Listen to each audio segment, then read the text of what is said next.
What up, Fight World? It's your boy Ego, and I'm back with some more boxing. Now, I just watched Triple G versus Martin Murray. Did a post-fight recap review. That's on the channel. Make sure you like that, check that out for a breakdown on that fight. Now, I don't really have much time to waste because I got things to do, so I'm going to get right into the video. And you guys seen the title, Triple G versus Andre Ward. I gotta see it. Now, before I start with the video, some of you guys aren't going to like what I have to say. And that's just simply because I call it down the middle. A lot of you guys are fanboys and you're extremists and you're not willing to look at a fight or a fighter in more than one light. It's just, oh, this person's the greatest, they're a beast. Now, you get mad. You're like, Ego, you said a mean thing. Like, I'm not saying a mean thing. I'm giving my honest assessment of what I see in a fighter.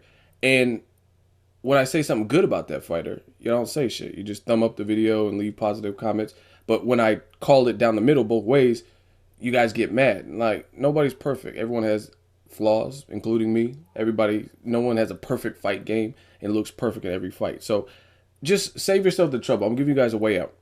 Unsubscribe to my channel. Like, this is an invitation. Unsubscribe. If you can't be objective, if you only see and view boxing as one way and that's it, and you'll never give someone a fair shake, unsubscribe, because I'm going to continually piss you off. I guarantee it. So I'm giving you guys the option, the out. If that's what you want, then do it. Unsubscribe, because I'm not going to change. And I'm going to keep calling the fights how I see them, and I'm going to keep giving the commentary that's unbiased and keep it pushing. That being said, let's get into it. Now, in my opinion, Triple G is the man at middleweight. Nobody's fucking with him, right?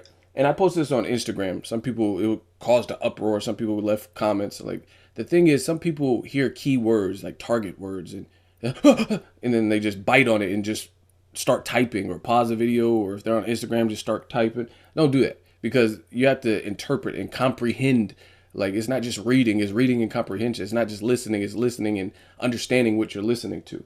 Now, in my opinion, this is just my opinion, I think Triple G is the best at middleweight, right? But I also said on my Instagram just after the fight that I would give Peter Quillin and Chávez Jr. a better chance of beating, not saying they do beat Triple G, because I would favor Triple G in all those fights, but I give them a better shot. Listen to me. Better shot, a better opportunity, a better chance to beat Triple G than Miguel Cotto. Now, this is no disrespect. I love Cotto. I'm a huge Cotto fan, and I'm just speaking real. And the reason I feel this way is styles make fights. Miguel Cotto, in my opinion, is not a true middleweight. That's why he suffers. I think he's far better, far superior resume-wise. I think he's far superior in terms of accomplishments, far superior in terms of technical ability in that ring. But the biggest hindrance and the biggest reason why I make a statement like that, Chávez Jr. is big as fuck. He's not even really a middleweight. You know what I'm saying? He's like a fucking cruiserweight, right? And I just seen a picture yesterday, I'll post it, where the dude looks huge. He looks like he's training to fight fucking Tyson Fury, Deontay Wilder or some shit, right? So he's big. And he has his father's chin. Same thing with Peter Quillin. Peter Quillin also hasn't been stopped, and he can crack. Both those guys have good power, and I would say they fit the model of a middleweight closer than what Cotto does. Cotto is small. I think he's too small for Triple G. Now, don't get me wrong. I'm a boxing fan. I could be wrong. I would love to see Triple G versus Cotto, because I don't make excuses, and I know that it's boxing. Anything can happen. I think Cotto would be by far the best person on Triple G's resume if he fights, right? I mean, right to this point, the best names on his resume, on Triple G's resume, is what? Gabe Rosado, Curtis Stevens, Martin Murray, Macklin, Gill, something like that, right? So I have respect for Cotto. I just think he's too small. I don't think he's a true middleweight. I don't see him dealing with, like, Martin Murray. Some people, oh, Martin Murray went 11 rounds. Yeah, but look at Martin Murray. He looks like damn near a body, like a meathead. You know what I'm saying? He looks like he lifts. You know what I'm saying? And a lot of boxers don't lift for mass, so he's probably naturally big. And I told you, he's been to prison, so he kind of has that, I'm not going to mentally fold. I'm not saying Cotto will mentally fold, but you got to put it in perspective. Cotto's older than Quillin and Chávez. He's smaller than them dudes. And, like, Triple G is close to 5'11". Miguel Cotto on a good day is 5'7". He's shorter than Floyd Mayweather. I think he's entirely too small. I think if he was naturally around Triple G's real size, or you know what I mean, naturally a middleweight, that's a different fight. But with everything considered, plus he has wars on him. Whether he won or lost, he's been in there with Zab Judah, had wars with Mosley, Josh Clottey, had wars with Floyd Mayweather, a tough fight with Austin Trout. Not to mention his stoppages, where arguably Margarito was cheating and battered him, or when Prime Pacquiao beat the shit out of him. So, that being said, just to clarify on my Instagram, that's why I say I give those guys a better shot, because they're big. At least they're big, and I think Triple G's better and more. He has more fundamental boxing ability and experience and stuff than Peter Quillin and Chavez Jr. However, if they can stand his power, they at least have a shot to do one of those last minute home run type of Andy Lee type of comebacks, right? So that's just to clarify that. I like all those fights, but I did see some flaws in Triple G's game. Like, he's not moving his head, and maybe it's because he feels he doesn't have to, but you don't want to break, or you don't want to get into those habits early where you don't do something because you don't feel you have to, and then you get lazy when it comes time to do it. I look at Mike Tyson. A lot of people compare Triple G to Mike Tyson. To me, they're different animals. Nobody's Mike Tyson. Tyson is Tyson. Triple G is Triple G. Both good fighters. But Mike Tyson in his prime used to do stuff that was unbelievable for a heavyweight. Like his body movement, I seen him bend at the knees and, you know what I mean, pivot his waist and leap up and lunging hooks and head movement. You know what I'm saying? Cut off the ring, immaculate. He did a lot. He was very agile, athletic, and he had freakish speed for a heavyweight. So I think Tyson's a bit different in terms of what he did. Like, Prime Tyson had head movement. I haven't really seen much head movement from Triple G. But again, if you look at using Tyson as an example, when Tyson, like maybe post-prison, he got a bit lazier. Like versus Lennox Lewis, that looked like a lazy-ass version of Tyson. That didn't look like prime Tyson to me. He looked lazy, like he was just looking for that one big shot, right? So again, it's not good to get into those habits where you forget the fundamentals. And having Triple G just being so much stronger and overpowering all his competition to this point, hopefully he's not forgetting some of the fundamentals, which he has been in recent fights, like not really moving his head and willing to take a bunch of shots. Because I guarantee you, no one's invincible. And when Triple G, if he were to go up to 168, I don't think you're going to take Carl Froch's best shot like Martin Murray was landing bombs, and you're going to just take Carl Froch, him unload it like a 2-3 punch succession, and you just eat it like you don't care. You know what I'm saying? Even if you do and have a Brandon Rios poker face, you're still going to feel it. That's my point. So that's one thing. So as far as I'm concerned, if Triple G is not fighting one of these names next, I want to see him move up. I want to see Andy Lee versus Peter Quillin winner. I'm okay with Triple G fighting the winner of that particular fight, another good fight. Him fighting Miguel Cotto, because Cotto is the lineal champion. Him fighting Chavez Jr., because Chavez is big as fuck, and it's a good selling fight, Mexican style. Plus, Chavez Jr. is currently talking shit on Twitter about Triple G. So I think that's an explosive fight, and that might even be a debut pay-per-view card for Triple G, who's rapidly going through the ranks and gaining more and more fans with the Mexican style and his aggressive, entertaining 19 knockouts in a row. If one of those fights, for whatever reason, don't happen, I want to see Triple G move up, because to me, he is clearly, and I've said this for a while, but he's clearly the best middleweight. And if these guys, for whatever reason, I'm not saying no one's ducking, I don't even care right now, but if they don't want to fight him or it can't be made, I want to see him move up.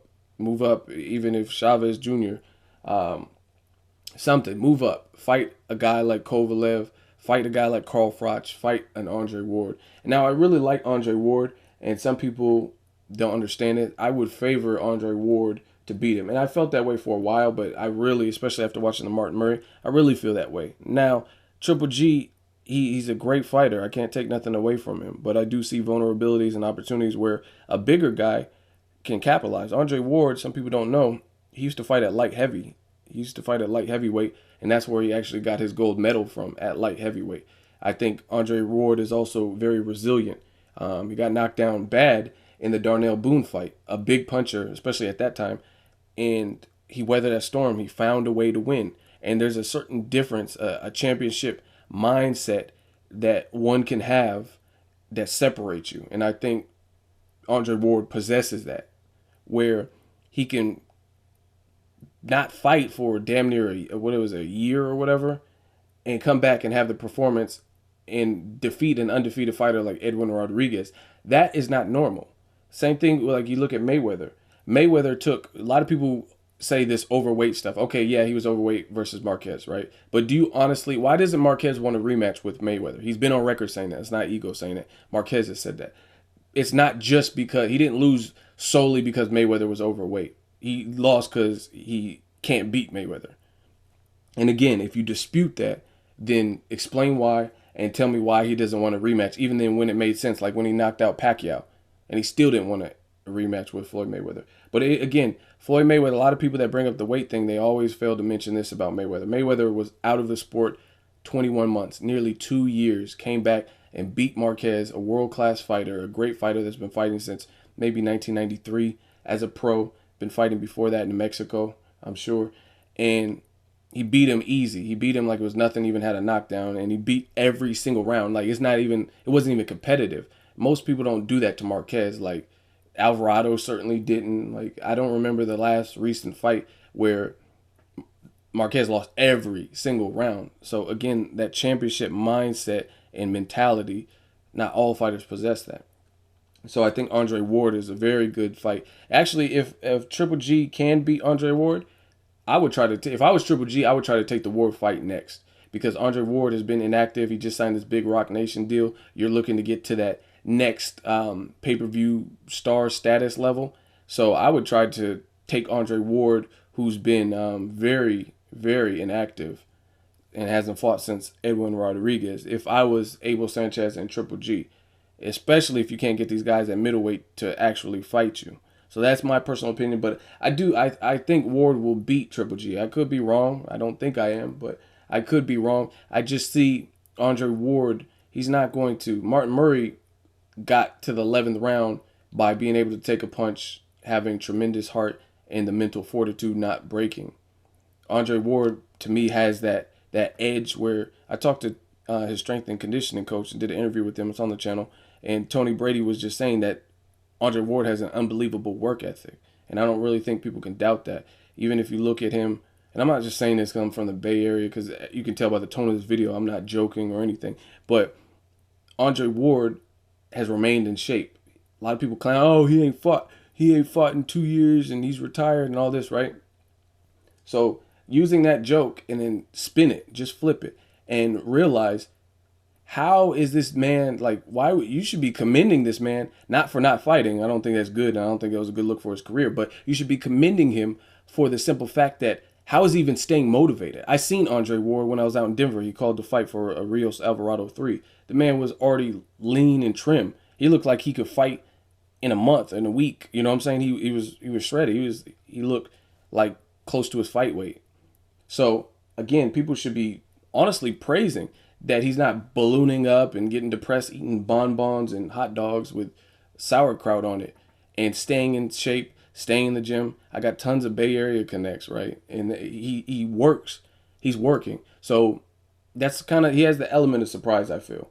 While you guys are sleeping and, oh, this Ward's retired bullshit, you know when he comes back, he's still going to be a problem. So I say, hey, make the fight with Triple G, Andre Ward, a great fight. See if Triple G can pull it off. I don't see anyone fucking with him at middleweight anyway. So shit, make the fight. I like the fight. I think Triple G could pose problems, definitely. I think Triple G could even score a knockdown like Darnell Boone did.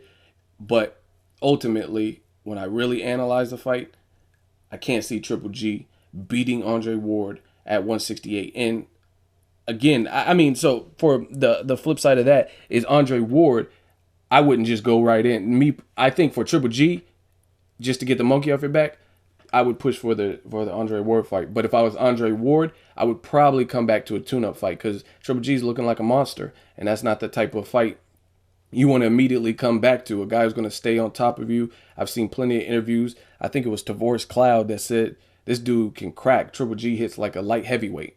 You know what I mean? So I think he's a real deal. I just see, in terms of the styles, Andre Ward edging out a victory by decision. That's just my opinion. Let me know what you guys think. what fight do you want next for Triple G? I'm getting excited because Triple G, he's creating that interest. He does have that Mike Tyson aura where people want to see, can someone do a Buster Douglas, have that type of moment? I mean, because I haven't really even seen this dude get hurt. Like, he was eating everybody's punches. I never really seen him just like, oh shit, on Queer Street and doing the Tootsie Roll and legs wobbling. So it's interesting. Andre Ward fight, like I said, it's definitely, I'm not saying it's a landslide and Andre Ward will shit. These are both professionals and they're both the top tier type fighters. So I think it's a good fight. I think it's a very good fight. Don't let me sell it short. But if I were to make a prediction, if they were to fight in the near future, like let's say 6 months from now, if they fought in June at the Oracle, I'm definitely not picking against Ward based on the stylistic flaws that I've seen in Triple G. Drop me a comment. Let me know what you guys think. Who wins, Ward, Triple G? Do you want to see another fight for Triple G? Drop me a comment. Let me know what you guys think. Make sure you like my video as always. Hate, comment, and subscribe. Till next video, it's Ego signing off.